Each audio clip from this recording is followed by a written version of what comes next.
दोस्तों, क्या आप जानते हैं जो भारत का जो लगभग जो यूज होने वाला जो खाद्य तेल है, जो बाहर से 70 से 80% का जो इंपोर्ट होता है विदेश से, दोस्तों वो है पाम ऑयल। दोस्तों, पाम ऑयल को कैसे इंपोर्ट किया जाता है, कौन से डॉक्यूमेंटेशन लगते हैं और इसमें प्रॉफिट मार्जिन कितनी है, इस वीडियो के माध्यम से हम बताने वाला है। जो दोस्तों उसका यूज जो होता है वो है साबुन से लेके बिस्कुट तक और चिप्स से लेके शैम्पू तक हर चीज में पाम ऑयल का इस्तेमाल होता है। दोस्तों, अगर पाम ऑयल का आप इंपोर्ट करना चाहते हैं तो आपको ये स्टेप बाय स्टेप प्रोसेस मैंने इसमें बताया है, कौन से डॉक्यूमेंटेशन लगते हैं और इसमें लीगली कुछ बैन तो नहीं है, इस वीडियो के माध्यम से मैंने बताया है। तो दोस्तों ये वीडियो लास्ट तक आप जरूर देखिए। अगर आप नए इंपोर्टर है, नए एक्सपोर्टर है, अगर आप न्यू इंपोर्ट एक्सपोर्ट बिजनेस शुरुआत करना चाहते हैं तो आपको ये वीडियो लास्ट तक जरूर देखना पड़ेगा। दोस्तों, इसको पाम ऑयल को अगर इंपोर्ट करना है तो आपको पहले देखना पड़ेगा इसमें कुछ लीगली बैन है तो नहीं है। दोस्तों, आपके मन में सवाल आएगा ये पाम ऑयल जो इंडिया में क्यों नहीं बनता है और ये कैसे बनता है। दोस्तों, जो ताड़ के जो पेड़ रहते हैं, जो फल रहता है उसमें ये बनता है। दोस्तों, ये कैसा इस्तेमाल होता है इसमें दो प्रकार का जो पाम ऑयल है इसमें यूज होता है। पहला जो रहता है क्रूड पाम ऑयल। वो कैसा बनता है, जो ताड़ के जो पेड़ रहते हैं, पेड़ पे जो फल लगते हैं वो फल के हिसाब से क्रूड ऑयल निकाला जाता है और तो उसको रिफाइंड करके उसका यूज किया जाता है। लेकिन दूसरा जो बनता है जो आरपीडी, जिसे पाम ऑयल कहते हैं, वो डायरेक्ट आप इसका इस्तेमाल कर सकते हैं। लेकिन दोस्तों, आपके मन में एक सवाल होगा कि ये अपना इतना बड़ा कृषि प्रधान देश रहने के कारण भी आप इंडिया से जो बाहर से क्यों मंगाते हो।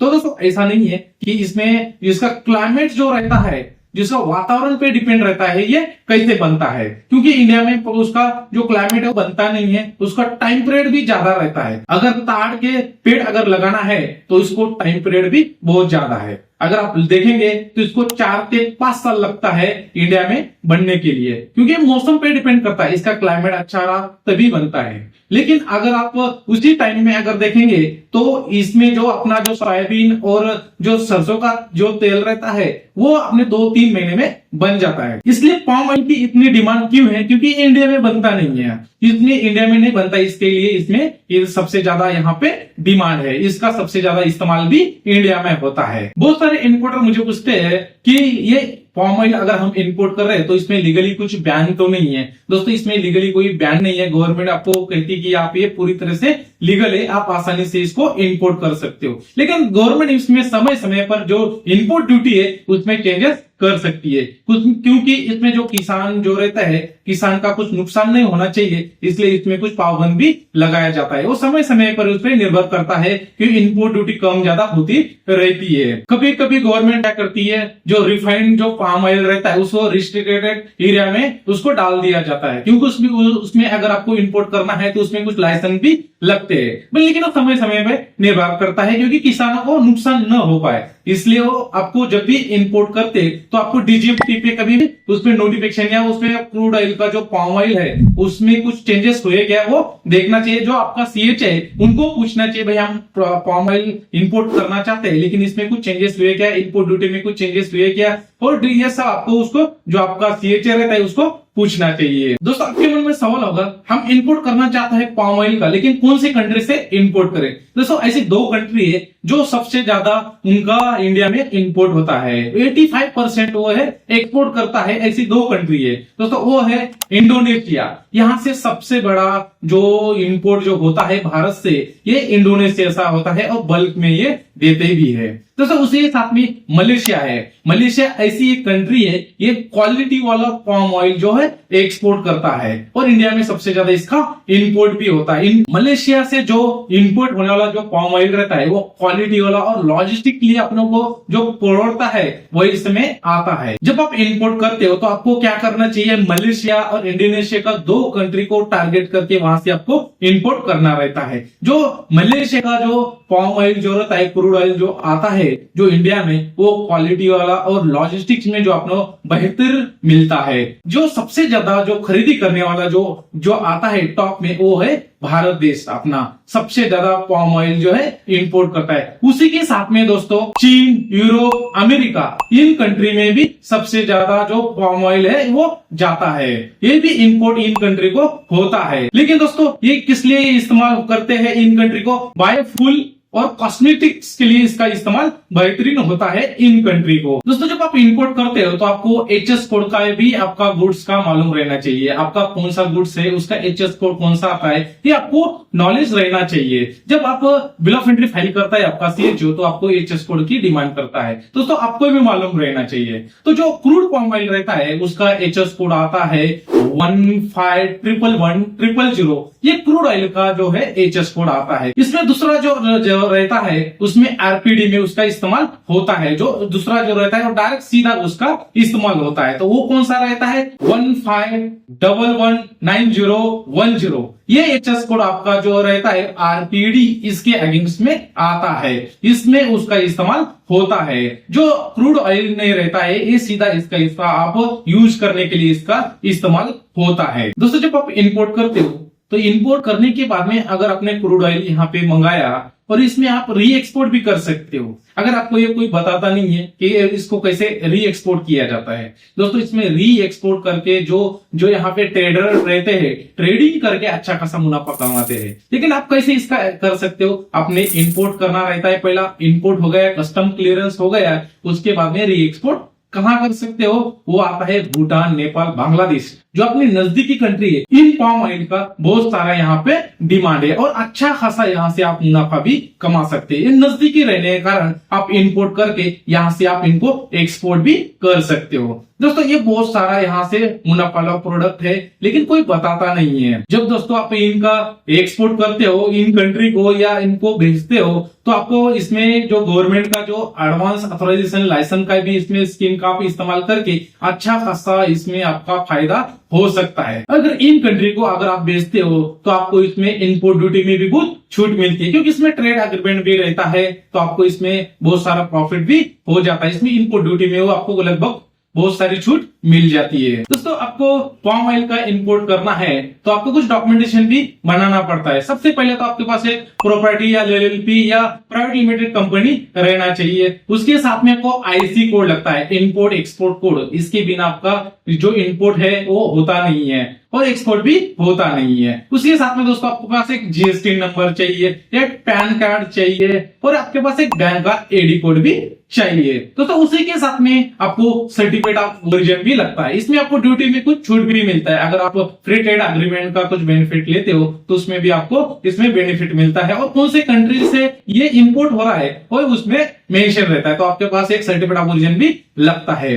दोस्तों उसी के साथ में आपको फसाई का लाइसेंस भी रहना चाहिए, जो सेंट्रल वाला। उसी के साथ में दोस्तों आपके पास एक लैब टेस्ट रिपोर्ट भी रहना चाहिए, क्योंकि ये तेल खाने योग्य है कि नहीं है वो टेस्ट रिपोर्ट में मेंशन रहता है। तो ये इसमें कुछ कीड़े नहीं है, बीमारी से मुक्त है, ये खाने योग्य, ये टेस्ट रिपोर्ट में मेंशन रहता है। इतने डॉक्यूमेंटेशन दोस्तों आपको जब इंपोर्ट करते तो आपको लगता है। जब भी आप इंपोर्ट करते हो जो आपका सीएच है उसको पूछना चाहिए, हम पाम ऑयल का इंपोर्ट कर रहे तो हमका कौन से डॉक्यूमेंटेशन लगे, कौन से सर्टिफिकेट चाहिए, पहले उनको पूछना चाहिए। दोस्तों अपने मन में सवाल होगा कि सप्लाई कहां से मिलेगा और ऑर्डर कहां से दे। दोस्तों ऐसे बहुत सारे प्लेटफॉर्म है, जैसे कि B2B है, B2 में जो है वहां से भी आपको बहुत सारे जो सप्लायर है वहां से भी आप ऑर्डर दे सकते हो। जैसे कि आपको ट्रेड इंडिया है, इंडिया मार्ट है, अलीबाबा पोर्टल है, यहाँ से भी आपको वहां से सेलर मिलता है। उसी के साथ में दोस्तों अगर आपका एपेडा में रजिस्ट्रेशन है तो एपेडा का जरिए जो सबसे ज्यादा मलेशिया, इंडोनेशिया तो जो बायर रहता है वहां से भी आप लिस्ट निकाल सकते हो। उसी के साथ दोस्तों जो इंडियन एम्बेसी है, जो इंडियन एम्बेसी को सबसे ज्यादा जो पाम ऑयल इंपोर्ट कर रहा है वहां से भी आप उनको लिस्ट मंगा सकते हो। उसी के साथ में दोस्तों अगर आप जो ट्रेड फेयर से जो इंडोनेशिया, मलेशिया में जो हो रहे हैं उसमें पाम ऑयल का जो क्रूड ऑयल पाम ऑयल का जो अगर उसमें ट्रेड फेयर में भाग लेके वहां से भी आप बायर फाइंड कर सकते हो या उसमें सेलर को आप ऑर्डर दे सकते हो, वहां से भी आपको सेल मिलता है। जब आपको ऐसे बायर मिल जाता है या ट्रेड फेयर्स में या B2 में अगर एपेडा में अगर यहाँ से आपको बायर फाइंड हो जाता है तो आपको क्या करना चाहिए, इसमें स्मॉल क्वांटिटी से भी ऑर्डर देना चाहिए, बल्क में ऑर्डर ना दे, क्योंकि इसमें फ्रॉड होने के बहुत चांसेस रहते हैं। जो सेलर रहता है वो क्या करता है तो उसमें रेट से कम रेट में आपको वो हाँ कर देता है तो दोस्तों जब भी ऐसे ही कुछ बायर आपको मिल जाते हैं तो आपको क्या करना चाहिए, उसको पहले स्मॉल क्वांटिटी में ऑर्डर देना चाहिए, क्योंकि इसमें फ्रॉड होने के बहुत सारे चांसेस रहते हैं। बहुत सारे इंपोर्टर मुझे पूछते हैं कि हम जो ऑर्डर देने वाले रहते हैं, इंपोर्ट करने वाले रहता है, लेकिन हमको जो पेमेंट जो रहता है, पेमेंट और टर्म ऑफ कंडीशन की, वो हमको समझ में नहीं आता है। सबसे सेफ पेमेंट कौन सा रहते हैं हमको समझ में नहीं आता है। इसमें पेमेंट में दोस्तों बहुत सारा फ्रॉड होता है। तो आप जब भी इंपोर्ट करते हो तो आपको सेलर को कहना चाहिए भैया हम एलसी में आपको पेमेंट देंगे, क्योंकि एलसी में सबसे सेफ पेमेंट माना जाता है, क्योंकि उसमें लेटर ऑफ क्रेडिट में पेमेंट जाता है। आप कॉपी ऑफ बिल से अगेंस्ट भी पेमेंट दे सकते हो, लेकिन 100% आप एडवांस में पेमेंट ना दे। जब भी आप ऑर्डर देते हो सेलर को तो आपको 30% भी एडवांस देना चाहिए, बाकी का कॉपी ऑफ बिल से अगेंस्ट या एलसी में पेमेंट देना चाहिए। डीए डीपी में पेमेंट कभी भी देना नहीं चाहिए और लेना भी नहीं चाहिए। दोस्तों इसमें फ्रॉड बहुत होता है। जब तक आपका सेलर पुराना नहीं होता, जब तक आपकी जान पहचान नहीं होती है, तब तक आप 100% पेमेंट उनको ना दे। दोस्तों आपके मन में सवाल होगा पाम ऑयल को कैसे इंपोर्ट किया जाता है, कौन से कंटेनर का इसमें इस्तेमाल होता है। दोस्तों इसमें 2 कंटेनर का इस्तेमाल होता है। पहला जो रहता है आईएसओ टैंक्स, ये जो रहता है ये स्टील कंटेनर रहता है, ये महंगा रहता है लेकिन बहुत सुरक्षित इसको लाया जाता है। दूसरा जो रहता है फ्लेक्सी टैंक्स रहता है। फ्लेक्सी जो टैंक्स रहता है इसमें जो रहता है ये प्लास्टिक पाउच वाला जो रहता है इसका इस्तेमाल इसमें होता है। इस साधारण कंटेनर के अंदर एक प्लास्टिक जो बैग जो रहती है उसका इस्तेमाल इसमें होता है। ये सस्ता रहता है लेकिन ये छोटे इंपोर्टर के लिए बहुत सारा फायदेमंद और बेनिफिट देने वाला रहता है। लेकिन जो बल्क में अगर कोई क्रूड ऑयल या पॉम ऑयल मंगा रहा है तो जो कंटेनर स्टील कंटेनर जो रहता है वही उसमें मंगाना चाहिए। उसमें सबसे सुरक्षित और महंगा जाता है लेकिन उसमें अच्छा खासा मार्जिन भी आपको मिलता है। उसमें नुकसान होने के बहुत सारा कम चांसेस रहते हैं। आपको ध्यान देना चाहिए जो इंपोर्ट होने वाला जो टैंक्स रहता है उसको 15 to 20 दिन आपको इंडिया में आने को लगता है। इसलिए आपको जब भी सिलेक्ट करते हो, जब भी इंपोर्ट करते हो टैंक्स का या कंटेनर का, तो आपको ध्यान देना चाहिए क्योंकि आपका प्रोडक्ट जो ही है वो सही सलामत आपके पास आना चाहिए। दोस्तों आपको कुछ जानकारी आपको रहना चाहिए। जब आप गुड्स उसमें सेलर को ऑर्डर देते हो तो आपको उसमें जब रेट फिक्स होता है तब उसमें कुछ फिक्स नहीं रहता है, क्योंकि वो यहाँ पे आते वक्त डॉलर कम ज्यादा हो गया तो आपको जो इम्पोर्ट ड्यूटी रहती है उसमें कम ज्यादा हो जाता है, तो आपको उसमें प्रॉफिट जो होने वाला है वो भी कम हो जाता है। लेकिन दोस्तों जैसे आपका प्रोडक्ट यहाँ पे पोर्ट पे उतर जाता है, जब उसको क्लियरेंस के लिए भेजा जाता है, कस्टम क्लियरेंस के लिए, जो थर्ड पार्टी जो इन्फेक्शन जो रहता है वो करवाना चाहिए, क्योंकि ये गुड्स अच्छा है, इसमें कुछ खराबी नहीं है। जो SGC जैसे रहते हैं ना इन्फेक्शन एजेंसी, उनसे करवाना चाहिए, क्योंकि इसमें आपको जो नुकसान होने से आप बच सकते हो। जब आप इन्फेक्शन करवाते हो थर्ड पार्टी से तो आपको समझ में भी आता है जो आपने ऑर्डर दिया है क्वालिटी वाला वो तो नहीं है या दूसरा तो भेजा गया नहीं है। इसमें समझ में तुरंत आ जाता है जो आपका नुकसान होने से आप बच सकते हो। दोस्तों आप बात करते हैं कि प्रॉफिट मार्जिन कितनी मिलती है।